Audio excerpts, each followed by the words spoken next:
안녕하세요. 드라마 터는 기자의 신상민입니다. 이번에 털어볼 드라마는 39입니다. 드라마 39은 마흔을 코앞에 둔 세 친구 차미조, 정찬영, 장주희의 우정과 사랑, 삶에 대한 이야기를 다룬 드라마입니다. 손예진은 7살에 입양돼 남부러울 것 없는 환경에서 자라 피부과 원장이 된 차미조를 맡았습니다. 전미도는 배우가 꿈이지만 인생이 꼬이면서 연기 선생이 되어버린 정찬영을 연기했습니다. 김지연은 연애는 서툴지만 순수하고 사랑스러운 백화점 코스메틱 매니저 장주희 역을 맡았습니다.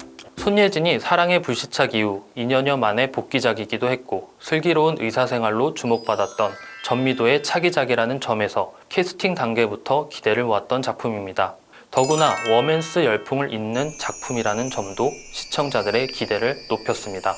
워맨스는 2022년 한국 드라마의 주요 키워드라 할 수 있습니다. 지난해 방송된 마이는 대중문화계의 워맨스 열풍에 불을 지폈습니다. 39뿐만 아니라 25, 21, 지금 헤어지는 중입니다 등도 이야기 전개상 상당 부분을 워맨스에 할애했습니다. 술꾼 도시 여자들 역시 워맨스 열풍을 이어받아 시즌2도 기획 중입니다. 출연을 한 손예진, 전미도, 김지연은 비슷한 또래다 보니까 촬영 현장에서도 남다른 케미를 보여줬다고 합니다. 10년 넘게 알고 지낸 친구 사이인 전미도와 김지연은 손예진 팬이라는 점에서 손예진에 대한 무한한 애정을 드러냈다고 합니다. 연극 무대에서 주로 활동해온 두 사람이 드라마 촬영 현장이 익숙하지 않아서 손예진에게 많이 배웠다고 합니다. 두 사람은 손예진을 현장에서 손프로라고 불렀다고 합니다. 기대를 받은 작품이긴 하지만 드라마가 방영되고 불륜 미화 논란에 휩싸이기도 했습니다. 정찬영 캐릭터의 설정 때문에 불륜 미화 논란이 불거진 겁니다. 간단히 설명해 보자면 서로 사랑했던 사이였던 찬영과 진석은 부모의 반대로 헤어지게 됩니다.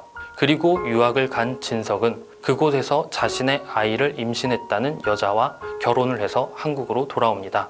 하지만 진석은 찬영 곁에 맴돌고 찬영 역시 그의 곁을 지킵니다. 진석과 찬영의 관계는 에로스보다는 플라토닉에 가깝습니다.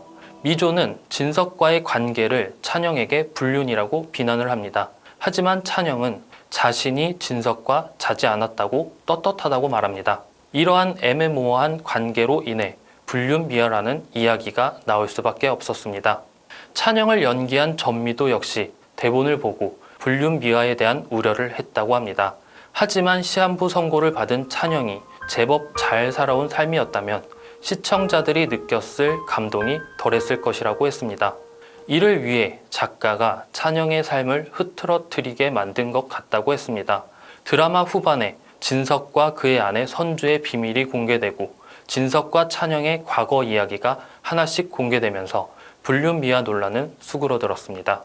슬기로운 의사생활에서 최송아라는 캐릭터를 연기한 전미도는 이번 작품을 통해서 완벽한 이미지 변신을 했습니다. 송아는 바른생활, 홀리한 이미지였다면 찬영은 반항아, 다크한 이미지였습니다. 너무나 결이 달라서 안 어울릴지 모른다는 생각과 달리 걸걸한 욕설, 거침없는 행동들이 전미도와 잘 어울려 이전 작품의 최송아 이미지를 완전히 지워버렸습니다. 대본 속 찬영은 더 거칠고 입이 험한 인물이었지만 전미도가 톤을 많이 다운시켰다고 합니다. 이 드라마에서 눈에 띄는 인물은 단연 김지연 배우입니다. 공연계에서는 익숙한 얼굴이지만 방송가에서는 조금 낯선 얼굴입니다. 장주희는 엄마가 암 때문에 오랜 시간 투병을 하면서 대학도 포기하고 돈을 벌어온 인물입니다. 겉으로 보면 약해 보이지만 의외로 내면은 강단이 있는 단단한 인물로 그려집니다. 그런 모습을 잘 표현한 게 김지연 배우입니다. 드라마를 보면서 재미있는 포인트가 세 친구의 과거 모습과 현재 모습입니다. 과거 모습은 아역 배우들이 맡았습니다. 그런데 아역 배우들의 말투, 행동만 봐도 눈치 빠른 시청자라면 미조, 찬영, 주희를 바로 눈치챌 수 있을 정도입니다. 이 드라마 최고의 명장면이라고 하면 전 브런치 이벤트를 꼽겠습니다.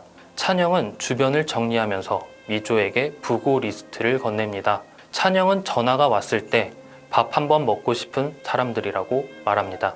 전미도는 자신도 공감이 많이 됐던 부분이라고 했습니다. 모르는 사람과 밥을 먹을 때 불편한 분위기에 잘 취한다고 합니다. 밥을 먹어도 불편하지 않을 정도로 친한 사람이라는 점이 와닿았다고 합니다.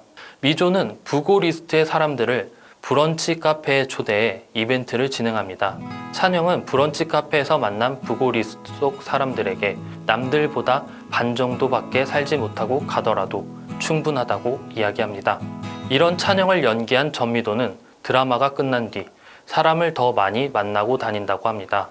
찬영처럼 다음 기회가 없을지 모른다는 생각에 인사치레로 밥 한번 먹자는 말을 하지 않고 만날 약속을 꼭 정한다고 합니다. 29살쯤 되면 30살에 대한 기대감과 이뤄놓은 게 없다는 불안감, 복잡한 감정에 빠집니다. 하지만 30살이 돼도 크게 달라지지 않습니다. 39살 역시도 마찬가지입니다. 미조, 찬영, 주희는 여전히 철없고 어리숙합니다. 10대 때와 그리 다르지 않습니다. 다만 자신의 부족함을 받아들이고 인정하고 소중한 사람에게 기댈 줄 아는 나이일 뿐입니다.